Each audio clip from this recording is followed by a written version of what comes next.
প্রথমবারের মতো বিএনপির চেয়ারপারসনের কার্যালয়ে অফিস করেছেন দলের ভারপ্রাপ্ত চেয়ারম্যান তারেক রহমান। অফিসে পৌঁছে আগামী নির্বাচন কিভাবে সুষ্ঠু করা যায় তা নিয়ে আলোচনা করেছেন।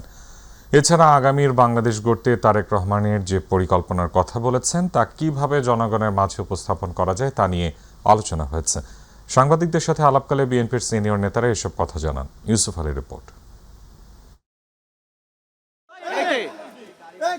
দীর্ঘ ১৭ বছর পর যুক্তরাজ্য থেকে দেশে ফেরার ৩ দিন পর প্রথমবারের মতো গুলশানে বিএনপি চেয়ারপারসনের কার্যালয়ে যান দলের ভারপ্রাপ্ত চেয়ারম্যান তারেক রহমান। তারেক রহমানের আগমনের খবরে চেয়ারপারসনের কার্যালয়ে হাজির হন দলের স্থায়ী কমিটির সদস্যরা। ভারপ্রাপ্ত চেয়ারম্যানের সাথে অনির্ধারিত আলোচনায় উঠে আসে আগামী ত্রয়োদশ জাতীয় সংসদ নির্বাচন সুষ্ঠুভাবে সম্পন্ন করার বিষয়।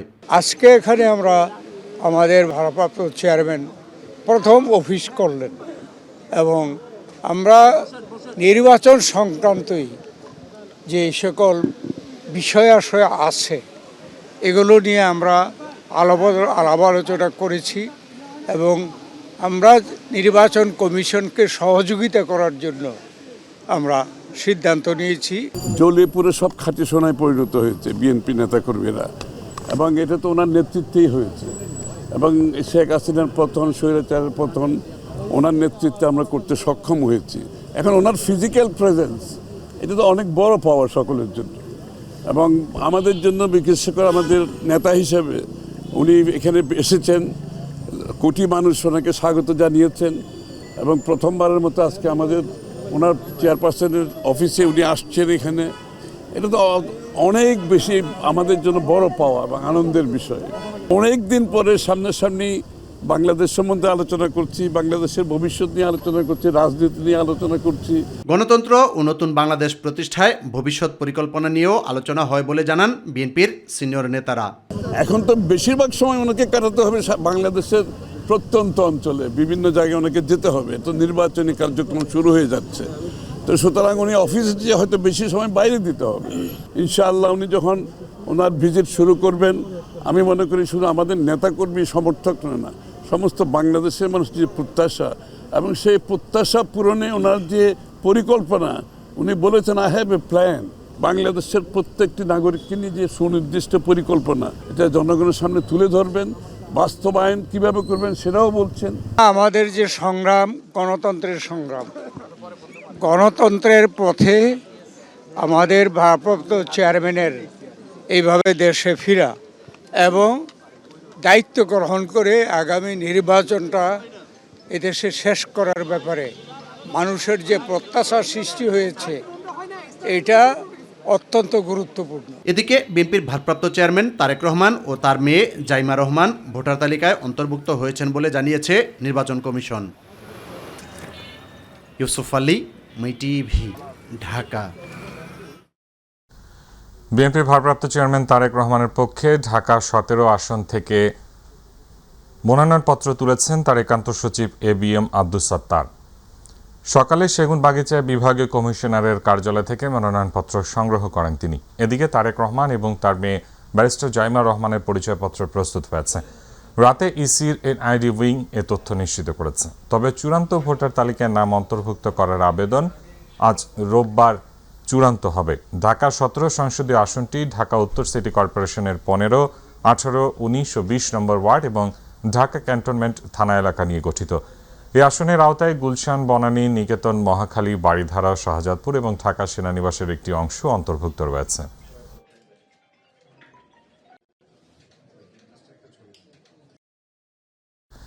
বিএনপি মহাসচিব মির্জা ফখরুল ইসলাম আলমগীর বলেছেন, নির্বাচন বানচালের অপচেষ্টা করা হচ্ছে, কিন্তু ঐক্য বিনষ্ট হলে দেশ ক্ষতিগ্রস্ত হবে। সকালে ঠাকুরগাঁয়ে আলেম ওলামাদের সঙ্গে মতবিনিময় অনুষ্ঠানে তিনি এসব কথা বলেন। দেশ এখন ক্রান্তিকাল অতিক্রম করছে উল্লেখ করে মির্জা ফখরুল বলেন, আবার যেন অন্ধকারের দিকে চলে না যায় সেজন্য সাবধান থাকতে হবে। এ সময় নিজেদের মধ্যে বিভেদ সৃষ্টি করে চক্রান্তকারীদের ফাঁদে পা না দেওয়ার আহ্বান জানান বিএনপি মহাসচিব। দেশ এখন একটা ক্রান্তিকাল মধ্যে পার হচ্ছে, বিভিন্ন রকম কথাবার্তা উঠছে, বিভ্রান্তি সৃষ্টি হচ্ছে, আন্দোলন হচ্ছে। আমাদের সাবধান থাকতে হবে, আমরা যে আবার ভুল করে নিজেদের মধ্যে বিভেদ অনৈক্য সৃষ্টি করে আমরা যেন আবার সেই সমস্ত চক্রান্তকারীদের হাতে না পড়ি, যেখানে আমাদের দেশ আবার ক্ষতিগ্রস্ত হবে, আমরা ক্ষতিগ্রস্ত হব। এই নির্বাচন সেই জন্যই খুব গুরুত্বপূর্ণ। এই নির্বাচনকে ভাঙার চেষ্টা করা হচ্ছে, বঞ্চন করার চেষ্টা করা হচ্ছে, সেটা যেন করতে না পারে সেদিকে আপনাদেরকে খেয়াল রাখতে হবে। বিএনপির সিনিয়র যুগ্ম মহাসচিব রুহুল কবির রিজভী বলেছেন, তারেক রহমান সারা দেশে নির্বাচন পরিচালনা ও ভোটারদের উদ্দীপনার প্রতীক। দেশের মানুষ তাকে জাতীয় নেতা হিসেবে গ্রহণ করায় যে কোনো এলাকা থেকেই তার নির্বাচনে অংশ নেওয়ার সুযোগ রয়েছে। সকালে জাতীয়তাবাদী সামাজিক সাংস্কৃতিক সংস্থার 47তম প্রতিষ্ঠা বার্ষিকী উপলক্ষে দলের প্রতিষ্ঠাতা প্রয়াত রাষ্ট্রপতি জিয়াউর রহমানের কবরে ফুল দিয়ে শ্রদ্ধা জানিয়ে এসব কথা বলেন তিনি। বাংলাদেশে এখনও আধিপত্যবাদের ছায়া বিস্তৃত রয়েছে অভিযোগ করে রিজভী বলেন, একটি মহল দেশের সার্বভৌমত্ব ও স্বাধীনতাকে ক্ষুণ্ণ করার ষড়যন্ত্রে লিপ্ত। তবে বাংলাদেশের হাজার বছরের ইতিহাস, ঐতিহ্য, সংস্কৃতি এতটাই শক্তিশালী যে অতীতের মতো ভবিষ্যতেও এসব অপচেষ্টা ব্যর্থ হবে। আজও আধিপত্যবাদের ছায়া বিস্তৃত আছে। আজও অনেকে চায় বাংলাদেশের সার্বভৌমত্ব, স্বাধীনতা এটিকে বিলীন করে দিতে। আর এটাকে প্রতিহত করার জন্য যারা চেষ্টা করবে তারা হচ্ছে সাংস্কৃতিক কর্মী বাহিনী। তাদের লেখা গান, তাদের লেখা কবিতা, তাদের লেখা নাটক, তাদের লেখা সাহিত্য, তাদের লেখা উপন্যাস এটা উদ্দীপনা তৈরি করবে সারা জাতিকে। প্রধান নির্বাচন কমিশনার এএমএম নাসির উদ্দিনের সঙ্গে বৈঠক করেছেন বিএনপির একটি প্রতিনিধি দল। বিএনপির জাতীয় স্থায়ী কমিটির সদস্য নজরুল ইসলাম খানের নেতৃত্বে প্রতিনিধি দলটি দুপুর 12:30 নির্বাচন কমিশনে প্রবেশ করেন। বৈঠক শেষে নজরুল ইসলাম খান সাংবাদিকদের জানান, সামাজিক মাধ্যমে এআই এর অপব্যবহার করে কেউ মানহানিকর কিছু করলে ইসি যেন শক্ত ভূমিকা নেয় তা জানিয়েছে বিএনপি। দল ও দেশের স্বার্থ সবার আগে মন্তব্য করে তিনি বলেন, কাউকে মনোনয়ন দিয়ে যদি দল ও দেশের স্বার্থ বেশি রক্ষিত হয় তবে ত্যাগী নেতারা সে সিদ্ধান্তকে স্বাগত জানায়। এআই বা টেকনোলজির অন্যান্য মাধ্যম ব্যবহার করে যদি কেউ অপপ্রচার করে কিংবা যদি কেউ মানহানিকর কিছু করে, তাহলে এই ব্যাপারে নির্বাচন কমিশন যেন শক্ত ভূমিকা নেয়, সেটার জন্য আমরা বলেছি। তারা সবাই মিলে এই ব্যাপারটা খেয়াল রাখবেন এবং আরো সক্রিয় হবেন তারা বলেছেন। এটা বন্ধ করার যে প্রক্রিয়া, সেই প্রক্রিয়াটা একটু সময় সাপেক্ষ। জামায়াতে ইসলামী নেতৃত্বাধীন 8 রাজনৈতিক দলের জোটে যুক্ত হয়েছে আরও 2টি রাজনৈতিক দল। নতুন যুক্ত হওয়া দল দুটি হচ্ছে অবসরপ্রাপ্ত কর্নেল অলি আহমেদের নেতৃত্বাধীন লিবারেল ডেমোক্রেটিক পার্টি এলডিপি ও জাতীয় নাগরিক পার্টি এনসিপি। বিকেলে জাতীয় প্রেস ক্লাবে 8 দলীয় জোটের এক সংবাদ সম্মেলনে বিষয়টি জানানো হয়। সংবাদ সম্মেলনে নতুন যুক্ত হওয়া 2 দলের নাম ঘোষণা করেন জামায়াতে ইসলামীর আমির ডক্টর শফিকুর রহমান। তিনি জানান, আরও কয়েকটি দল এই জোটে যুক্ত হওয়ার ইচ্ছা প্রকাশ করলেও বর্তমান বাস্তবতায় আর কাউকে সঙ্গে নেওয়া যাচ্ছে না। সংবাদ সম্মেলনে 9টি দলের প্রতিনিধিরা উপস্থিত থাকলেও এনসিপি আলাদা সংবাদ সম্মেলন করে নতুন এই জোটে যুক্ত হওয়ার আনুষ্ঠানিক ঘোষণা দেবে বলে জানান জামায়াতের আমির। জোটের কে কত আসন পাচ্ছে সে ব্যাপারে আলোচনা চূড়ান্ত পর্যায়ে বলে জানান জামায়াতের আমির। আজকে আরো 2টি দল আমাদের সাথে সম্পৃক্ত হয়েছে। জনাব কর্নেল অলি আহমদ বীর বিক্রমের নেতৃত্বে এলডিপি এবং এনসিপি। যেহেতু 2টা দল একেবারে শেষ পর্যায়ে এসে আমাদের সাথে তারা মিলিত হয়েছেন, দুর্নীতিমুক্ত মানবিক বাংলাদেশ গড়ার জন্য ন্যায় এবং ইনসাফের ভিত্তির উপর সমাজকে দাঁড় করানোর জন্য অঙ্গীকার নিয়ে এই নির্বাচনকে সুষ্ঠু করতে, গ্রহণযোগ্য করতে আমাদের পক্ষ থেকে আমরা সর্বাত্মক সহযোগিতা করব। নির্বাচনের যে তারিখ ঘোষণা হয়েছে তার কোনো হেরফের না হয়ে এই তারিখেই নির্বাচনটা অনুষ্ঠিত হবে। জামায়াতে ইসলামীর সঙ্গে জোট নিয়ে আলোচনা চলছে, তবে সিদ্ধান্ত চূড়ান্ত হয়নি বলে জানিয়েছেন জাতীয় নাগরিক পার্টি এনসিপির সদস্য সচিব আখতার হোসেন। তিনি বলেছেন, কয়েকজনের পদত্যাগে দলে কোনো প্রভাব পড়বে না। রোববার ফ্যাসিবাদী আমলের নিপীড়নমূলক মামলায় জামিন নিতে আদালতে যান আখতার হোসেন। পরে সাংবাদিকদের সঙ্গে এক আলাপকালে তিনি কথা বলেন। এর আগে শনিবার এনসিপির জোট নিয়ে নীতিগত আপত্তি জানিয়ে আহ্বায়ক নাহিদ ইসলাম বরাবর চিঠি দিয়েছে দলটির 30 নেতা। পরে পদত্যাগও করেছেন কয়েকজন। এই বিষয়ে সাংবাদিকদের প্রশ্নের জবাব দেন আখতার হোসেন।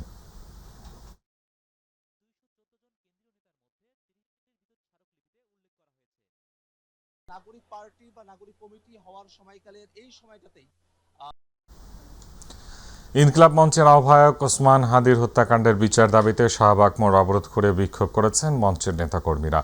দুপুর 2টার দিকে শাহবাগ মোড় অবরোধ করলে সড়কটি দিয়ে যান চলাচল বন্ধ হয়ে যায়। এদিন দেশের বিভাগীয় শহরগুলোতে সর্বাত্মক অবরোধ কর্মসূচি পালন করে ইনকিলাব মঞ্চ। এদিকে ওসমান হাদি হত্যাকাণ্ডের মূল অভিযুক্ত ফয়সাল দেশ ছেড়ে পালিয়েছে বলে জানিয়েছে ঢাকা মেট্রোপলিটন পুলিশ। ইলিয়াস মাদবরের প্রতিবেদন। তৃতীয় দিনের মতো ওসমান হাদির হত্যার বিচার দাবিতে দুপুর থেকে শাহবাগ মোড়ে জড়ো হতে শুরু করেন ইনকিলাব মঞ্চের নেতাকর্মীরা। পরে বেলা 2টার দিকে শাহবাগ মোড়ে অবরোধ করে রাস্তায় বসে পড়েন তারা। পূর্ব ঘোষিত কর্মসূচি অনুযায়ী ধীরে ধীরে শাহবাগ মোড়ে জড়ো হয়ে স্লোগানে প্রকম্পিত করে তোলেন আন্দোলনকারীরা। দ্রুত সময়ের মধ্যে হাদি হত্যাকারীদের বিচার নিশ্চিত করার দাবি জানান তারা। আমরা সাতক্ষীরা থেকে হাদি হত্যা বিচারের জন্য আসছি। শুনলাম পার্শ্ববর্তী দেশে নাকি পালায়ে গেছে, ওখান থেকে সরকার ফেরত চায় না, শাস্তি দেবে। যত বড় শক্তিশালী সরকারের আন্ডারে থাকুক, সেখান থেকে যেন তাকে বের করে এনে বিচারের মুখোমুখি করে বিচারের রায়কে বাস্তবায়ন করা হয়, সেটা আমরা দাবি জানাই। ভারতীয় দালালির চিন্তা কারো মাথায় আসে, আমরা বাংলাদেশে তাদেরকেও জবাব দিব। ভারতীয় গোলামি বাংলাদেশে চলতে পারে না। আমরা এই ভারতীয় আধিপত্যবাদের কবর রচনা করতে চাই বাংলাদেশে। এর আগে ডিএমপি মিডিয়া সেন্টারে হাদি হত্যা মামলার তদন্তের অগ্রগতি নিয়ে সংবাদ সম্মেলন অনুষ্ঠিত হয়। আগামী 7-8 দিনের মধ্যেই মামলার পূর্ণাঙ্গ চার্জশিট দাখিল করা হবে বলে জানান অতিরিক্ত পুলিশ কমিশনার মোহাম্মদ নজরুল ইসলাম। চাঞ্চল্যকর এই ঘটনায় রুজুকৃত মামলাটি অত্যন্ত গুরুত্বের সাথে আমরা তদন্ত করছি। আগামী 7 থেকে 10 দিনের মধ্যে আমরা চার্জশিট প্রদান করতে সক্ষম হব ইনশাআল্লাহ। সরকার ইতোমধ্যে দ্রুত বিচার ট্রাইব্যুনালে মামলাটি নিষ্পত্তি করার ঘোষণা দিয়েছে। এই জন্য এই জঘন্য ঘটনার ন্যায় বিচার নিশ্চিত করতে রাষ্ট্রের পক্ষ থেকে, আমাদের পক্ষ থেকে সর্বোচ্চ প্রচেষ্টা অব্যাহত রয়েছে। ইলিয়াস মাদবর, মাই টিভি, ঢাকা। শরীফ ওসমান বিন হাদি হত্যা মামলার তদন্ত শেষ পর্যায়ে রয়েছে জানিয়ে স্বরাষ্ট্র উপদেষ্টা অবসরপ্রাপ্ত লেফটেন্যান্ট জেনারেল জাহাঙ্গীর আলম চৌধুরী বলেছেন, আগামী 10 দিনের মধ্যে মামলা চার্জশিট দেওয়া হবে। সচিবালয়ে স্বরাষ্ট্র মন্ত্রণালয়ের সভাকক্ষে অনুষ্ঠিত আইন শৃঙ্খলা সংক্রান্ত কোর কমিটির সভা শেষে একথা জানান তিনি। বর্তমান অন্তর্বর্তী সরকারের মেয়াদেই হাদি হত্যার বিচার সম্পন্ন করা হবে বলেও আশ্বস্ত করেন স্বরাষ্ট্র উপদেষ্টা। আরও জানাচ্ছেন রাকিব হাসান। স্বরাষ্ট্র উপদেষ্টার সভাপতিত্বে সচিবালয়ে অনুষ্ঠিত হয় আইন শৃঙ্খলা সংক্রান্ত কোর কমিটির বৈঠক। বৈঠক শেষে স্বরাষ্ট্র উপদেষ্টা জানান, জাতীয় নির্বাচনের সার্বিক নিরাপত্তা পরিস্থিতি সহ আইন শৃঙ্খলা সংক্রান্ত নানা বিষয় নিয়ে আলোচনা হয়েছে। বর্তমানে অন্তর্বর্তী সরকার জুলাই গণ অভ্যুত্থানে সম্মুখ সারির যোদ্ধা শরীফ ওসমান বিন হাদি ভাইয়ের হত্যাকাণ্ডের ঘটনায় ন্যায় বিচার নিশ্চিতকরণে বদ্ধপরিকর। হাদি হত্যাকাণ্ডের মামলার অগ্রগতি জানিয়ে তিনি বলেন, এরই মধ্যে মামলাটির তদন্তের কাজ শেষ পর্যায়ে রয়েছে। গ্রেপ্তারকৃতদের কাছ থেকে পাওয়া তথ্য, সাক্ষীদের জবানবন্দি এবং উদ্ধারকৃত আলামত পর্যালোচনা ও সার্বিক বিবেচনায় মামলাটি তদন্তের শেষ পর্যায়ে রয়েছে।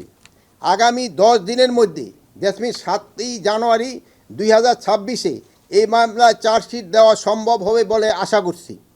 আমি আপনাদের আশ্বস্ত করতে চাই, বর্তমান অন্তর্বর্তী সরকার, এই অন্তর্বর্তী সরকারের মেয়াদেই হাদি ভাইয়ের হত্যার বিচার সম্পূর্ণ করা হবে ইনশাআল্লাহ। বিভিন্ন রাজনৈতিক দলগুলোর অভ্যন্তরে ফ্যাসিস্টের দোসর, সন্ত্রাসী ও দুষ্কৃতিকারীরা উৎপেতে আছে বলেও সতর্ক করেন স্বরাষ্ট্র উপদেষ্টা। আমি বিভিন্ন রাজনৈতিক দলগুলোর অভ্যন্তরে উৎপেতে থাকা ফ্যাসিস্টদের দোসর, সন্ত্রাসী এবং দুষ্কৃতিকারীদের বিষয়েও দলগুলোকে সচেতন থাকার অনুরোধ করছি। এ সময় অপারেশন ডেভিল হান্ট ফেজ 2 অভিযানের সফলতা সহ দীপুচন্দ্র দাসের হত্যাকাণ্ডের সাথে জড়িতদের গ্রেফতারের কথাও জানান স্বরাষ্ট্র উপদেষ্টা জাহাঙ্গীর আলম চৌধুরী। গত 13 ডিসেম্বর 2025 তারিখ থেকে চালু হওয়া অপারেশন ডেভিল হান্ট ফেজ 2 অভিযানে গত 26 ডিসেম্বর 2000 তারিখ পর্যন্ত 9,993 জনকে গ্রেপ্তার করা হয়েছে। রাকিব হাসান, মাই টিভি, ঢাকা। আগামী সংসদ নির্বাচন ও গণভোটকে সামনে রেখে সব ধরনের সাইবার নিরাপত্তা নিশ্চিত করতে জাতীয় সাইবার সুরক্ষা এজেন্সিকে নির্দেশ দিয়েছেন জাতীয় সাইবার সুরক্ষা কাউন্সিলের চেয়ারম্যান প্রধান উপদেষ্টা প্রফেসর মোহাম্মদ ইউনূস। রোববার রাষ্ট্রীয় অতিথি ভবন যমুনায় প্রধান উপদেষ্টার সভাপতিত্বে অনুষ্ঠিত জাতীয় সাইবার সুরক্ষা কাউন্সিলের সভায় তিনি এই নির্দেশনা দেন। এই সময় প্রধান উপদেষ্টা বলেন, আগামী নির্বাচনকে কেন্দ্র করে তথ্য প্রযুক্তিগত সক্ষমতা বাড়াতে হবে এবং সব ধরনের সাইবার অপরাধকে কঠোরভাবে মোকাবেলা করতে হবে। নাগরিক সেবার খাতগুলোকে বিশেষ গুরুত্ব দিয়ে বিবেচনা করার জন্য সংশ্লিষ্টদের নির্দেশনা দেন প্রধান উপদেষ্টা। এছাড়া আসন্ন নির্বাচনকে কেন্দ্র করে গুজব, মিসইনফরমেশন, ডিসইনফরমেশন সহ অন্যান্য সাইবার অপরাধ প্রতিরোধে জাতীয় সাইবার সুরক্ষা এজেন্সি এবং বিটিআরসির মধ্যকার সমন্বয় সাধনের বিষয়ে জোর গুরুত্ব আরোপ করেন প্রধান উপদেষ্টা। স্থানীয় সরকার পল্লী উন্নয়ন ও সমবায় মন্ত্রণালয়ের উপদেষ্টা আদিলুর রহমান খান বলেছেন, গত 15 বছর ছিল ফ্যাসিবাদ। বাংলাদেশের মানুষ ভোট দিতে নির্যাতনের শিকার হয়েছে, গুমও হয়েছে, কিন্তু এবার নির্বাচনে মানুষ 2টি ভোট দিবে। একটি গণভোট জুলাই সনদের পক্ষে, আরেকটি সংসদের প্রতিনিধি নির্বাচন করতে। এর মাধ্যমে বাংলাদেশ নতুনভাবে তৈরি হবে। সকালে মাদারীপুর সদর উপজেলার মহিষেরচর এলাকায় প্রায় 61 কোটি টাকা ব্যয়ে 20 একর জমি নিয়ে গড়ে ওঠা সম্প্রসারিত বিসিক শিল্পনগরীর প্রকল্প এলাকা পরিদর্শন শেষে সাংবাদিকদের সাথে আলাপকালে তিনি কথা বলেন। 15 বছর ছিল ফ্যাসিবাদ। বাংলাদেশের মানুষ ভোট দিতে পারে নাই, ভোট দিতে যে বন্দী হয়ে গেছে, নির্যাতনের শিকার হয়েছে, গুম হয়ে গেছে। এইবার মানুষ নির্বাচনে ভোট দিবে 2টা, গণভোট যেটা জুলাই সনদের পক্ষে, আর আরেকটা পার্লামেন্ট নির্বাচন, যেখানে তাদের পছন্দের প্রার্থী তারা ভোট দিয়ে নির্বাচিত করবে উৎসব মুখর পরিবেশে। এটা তো অন্য জিনিস। বাংলাদেশ নতুনভাবে তৈরি হবে। Thank you. দেশের 26তম প্রধান বিচারপতি হিসেবে শপথ নিয়েছেন জুবায়ের রহমান চৌধুরী। সকাল 10:30টায় বঙ্গভবনে রাষ্ট্রপতি মোহাম্মদ শাহাবুদ্দিন তাকে শপথ পড়ান। এই সময় প্রধান উপদেষ্টা ডক্টর মোহাম্মদ ইউনূস ও সদ্য বিদায়ী বিচারপতি সৈয়দ রেফাত আহমেদ উপস্থিত ছিলেন। গত 24 ডিসেম্বর দেশের 26তম প্রধান বিচারপতি হিসেবে জুবায়ের রহমান চৌধুরীকে নিয়োগ দেন রাষ্ট্রপতি। আজ শপথ গ্রহণের পর তার নিয়োগ কার্যকর হল। জুবায়ের রহমান চৌধুরী 1985 সালে জজ কোর্ট এবং 1987 সালে হাইকোর্ট বিভাগে আইনজীবী হিসেবে তালিকাভুক্ত হন। এরপর 2003 সালের 27 আগস্ট তিনি অতিরিক্ত বিচারপতি হিসেবে হাইকোর্ট বিভাগে নিয়োগ পান। 2 বছর পর হাইকোর্ট বিভাগে তার নিয়োগ স্থায়ী হয়। 2024 সালের 12 আগস্ট রাষ্ট্রপতি মোহাম্মদ শাহাবুদ্দিন তাকে আপিল বিভাগের বিচারপতি হিসেবে নিয়োগ দেন।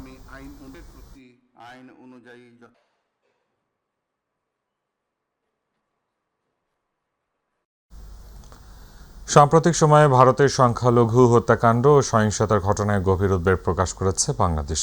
এসব ঘটনার নিরপেক্ষ তদন্ত ও দোষীদের বিচারের আওতায় আনার আহ্বান জানিয়েছে ঢাকা। রোববার পররাষ্ট্র মন্ত্রণালয়ের মুখপাত্র এস এম মাহবুবুল আলম এই উদ্বেগের কথা জানান। তিনি জানান, ভারতে মুসলিম, খ্রিস্টান সহ বিভিন্ন সংখ্যালঘু সম্প্রদায়ের বিরুদ্ধে সংগঠিত নৃশংস হত্যাকাণ্ড, গণপিটুনি, নির্বিচার আটক এবং ধর্মীয় অনুষ্ঠানে বাধা দেওয়ার ঘটনা গভীর উদ্বেগের বিষয়। তিনি আরও বলেন, গত সপ্তাহে খ্রিস্টানদের ধর্মীয় উৎসব বড়দিন উদযাপনকালে ভারতের বিভিন্ন স্থানে তাদের বিরুদ্ধে সংঘটিত গণসহিংসতার ঘটনাতেও বাংলাদেশ গভীরভাবে উদ্বিগ্ন। ভারতে মুসলিম, খ্রিস্টান সহ বিভিন্ন সংখ্যালঘুদের বিরুদ্ধে সংঘটিত নৃশংস হত্যাকাণ্ড, গণপিটুনি, নির্বিচারে আটক ও ধর্মীয় অনুষ্ঠানে বাধার ঘটনা, এ ঘটনায় আমরা গভীরভাবে উদ্বিগ্ন। আমরা প্রত্যাশা করি ভারতের সংশ্লিষ্ট কর্তৃপক্ষ এসব ঘটনার নিরপেক্ষ তদন্ত করবে এবং দোষীদের বিচারের আওতায় আনবেন। আমরা আশা করি যে প্রত্যেক দেশেরই দায়িত্ব তার সংখ্যালঘু সম্প্রদায়কে সুরক্ষা ও মর্যাদা দেয়া এবং প্রত্যেক দেশেরই তা পালন করা উচিত। Ashulia Bangladesh national cadet corps BNCC অধিদপ্তরের বার্ষিক কেন্দ্রীয় ক্যাম্পিং 2025-26 সমাপনী কুচকাওয়াজ অনুষ্ঠিত হয়েছে। দুপুরে বাইপাইল ডিএনসিসি একাডেমিতে আয়োজিত এই অনুষ্ঠানে প্রধান অতিথি হিসেবে উপস্থিত ছিলেন। কুচকাওয়াজ পরিদর্শন ও সালাম গ্রহণ করেন বাংলাদেশ বিমান বাহিনীর প্রধান air chief marshal Hasan Mahmud Khan. অনুষ্ঠানে সহকারী বিমান বাহিনীর প্রধান প্রশাসন, বিএনসিসি অধিদপ্তরের মহাপরিচালক সহ সশস্ত্র বাহিনীর ঊর্ধ্বতন কর্মকর্তা এবং বিএনসিসির সামরিক ও অসামরিক কর্মকর্তা কর্মচারীরা উপস্থিত ছিলেন।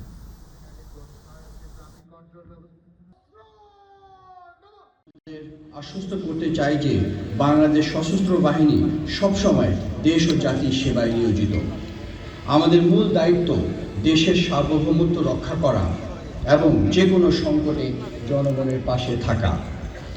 এই একই আদর্শে উদ্বুদ্ধ হয়ে বিএনসিসির ক্যাডেটগণ দুর্যোগ মোকাবেলা, ট্রাফিক নিয়ন্ত্রণ, সামাজিক সচেতনতা বৃদ্ধি, বৃক্ষরোপণ, স্বেচ্ছায় রক্তদান এবং মাদকা বিরোধী কার্যক্রমে প্রশংসনীয় ভূমিকা পালন করছে।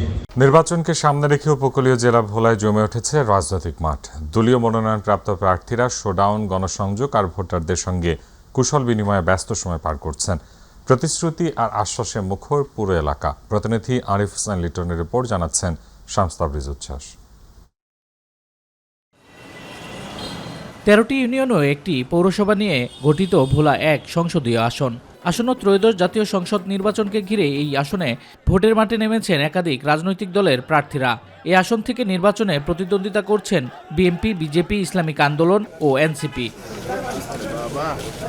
সংসদীয় আসন ঘিরে ভোলা শহর ও গ্রামাঞ্চলে দফায় দফায় গণসংযোগ করছেন প্রার্থীরা। ভোটারদের দিচ্ছেন উন্নয়ন, নদী ভাঙন রোধ, কর্মসংস্থান ও যোগাযোগ ব্যবস্থার প্রতিশ্রুতি।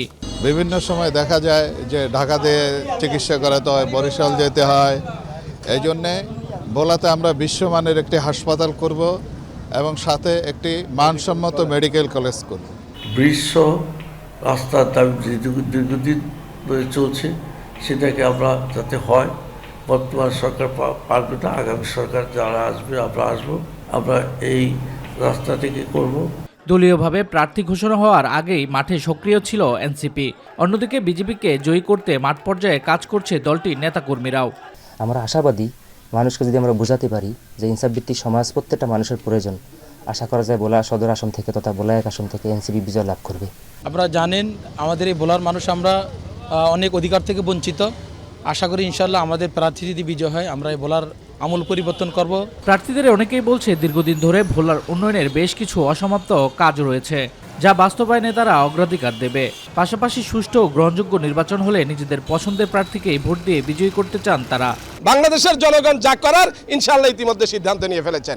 আমরা দাড়িপাল্লার বিজয় চাই, জামাত ইসলামের বিজয় চাই। আগামী নির্বাচনে ভোলার আমি আশাবাদী ইনশাআল্লাহ বিপুল ভোটে আমরা 4টি আসনে জয়লাভ করব।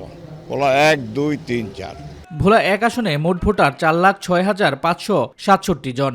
এর মধ্যে পুরুষ ভোটার 2,06,838 জন ও নারী ভোটার 1,99,445 জন। শামস তাবরিজ উচ্ছ্বাস, মাই টিভি নিউজ ডেস্ক। আগামী বছরের মধ্যে দৃশ্যমান হবে পটুয়াখালীর রপ্তানিমুখী প্রকল্প ইপিজেড এর কাজ। বালু ভরাট শেষে বিনিয়োগকারীদের মাঝে দেওয়া হবে প্লট বরাদ্দ। প্রকল্প ঘিরে নানা স্বপ্ন দেখছেন এলাকার মানুষ। এটি বাস্তবায়িত হলে খুলে যাবে উপকূলীয় মানুষের অর্থনীতির চাকা। 2026 সালের শুরুতে বিনিয়োগকারীদের জন্য প্লট বরাদ্দ করবে বলে আশা প্রকাশ করা হচ্ছে। খুব দ্রুত গতিতে চলছে ইপিজেড এর নির্মাণ কাজ। পটুয়াখালী থেকে বশির রহমান বাবলুর ছবি ও তথ্য নিয়ে সাদুর রহমান আবিরের রিপোর্ট। দ্রুত এগিয়ে চলছে পটুয়াখালীর সদর উপজেলার আউলিয়াপুরের পাঁচকুড়ালিয়ায় স্বপ্নের প্রকল্প ইপিজেডের কাজ। 1443 কোটি টাকার প্রকল্পটি 2023 সালে নির্মাণ কাজ শুরু হলেও 2026 সালে শেষ করার কথা রয়েছে। ইতিমধ্যেই সম্পন্ন হয়েছে বালু ভরাটের কাজ। পর্যায়ক্রমে দেশি বিদেশি বিনিয়োগকারী উদ্যোক্তাদের মাঝে দেয়া হবে প্লট বরাদ্দ। প্রকল্পের অধীনে তৈরি হচ্ছে 3.15 লাখ মিটার রাস্তা, প্রায় 30,000 মিটার ড্রেনেজ, 4টি 6তলা কারখানা ভবন, 3টি 10তলা অফিস ভবন, 4টি 6তলা এবং 3টি 10তলা আবাসিক ভবন, জোন অফিস, কাস্টমস অফিস এবং নিরাপত্তা অফিস, একটি হেলিপ্যাড এবং ক্ষতিগ্রস্ত জমির মালিকদের জন্য 54টি পুনর্বাসন ঘর নির্মাণ করবে এই প্রকল্পে।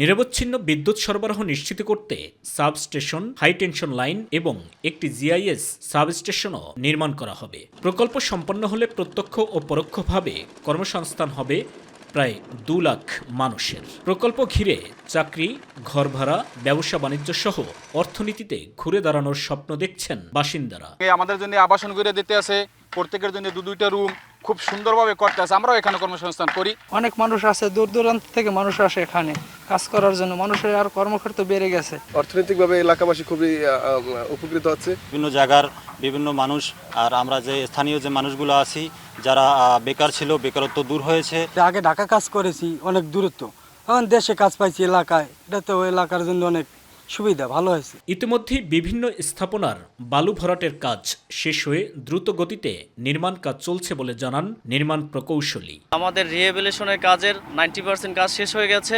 সামনের 2 মাসের ভিতরে আমাদের রিহেবিলিটেশনের কাজ বলতে আবাসনের কাজটা শেষ হয়ে যাবে। আমাদের এখানে 95% বালি ভরাটের কাজ শেষ হয়ে গেছে। এখন আমাদের লেভেলিং চলতেছে, এটা বুঝাই দিতে আমাদের আর 2 মাস সময় লাগবে, এর মধ্যে আমরা বালি ফিলিংয়ের কাজটা শেষ হয়ে যাবে। আগামী 1 বছরের মধ্যে বিনিয়োগকারীদের মাঝে প্লট বরাদ্দ দেওয়া যাবে। কাজের অগ্রগতি পরিদর্শনকালে সাংবাদিকদের একথা জানান পরিচালক। আমাদের এই ইপিজেডটা বাস্তবায়ন করতে চাই। এখানে প্রায় 154টা পরিবার ছিল। এই 154টা পরিবারকে আমরা পুনর্বাসনের জন্য 154টা ঘর আমরা নির্মাণ করে দিচ্ছি। এটার অগ্রগতি খুবই ভালো। আগামী 1.5 থেকে 2 মাসের মধ্যে এই ঘরের কাজ সমাপ্ত হবে। আমরা এখানে ফ্যামিলিগুলোকে এখানে শিফটিং করব। সাইদুর রহমান আবির, মাই টিভি নিউজ ডেস্ক।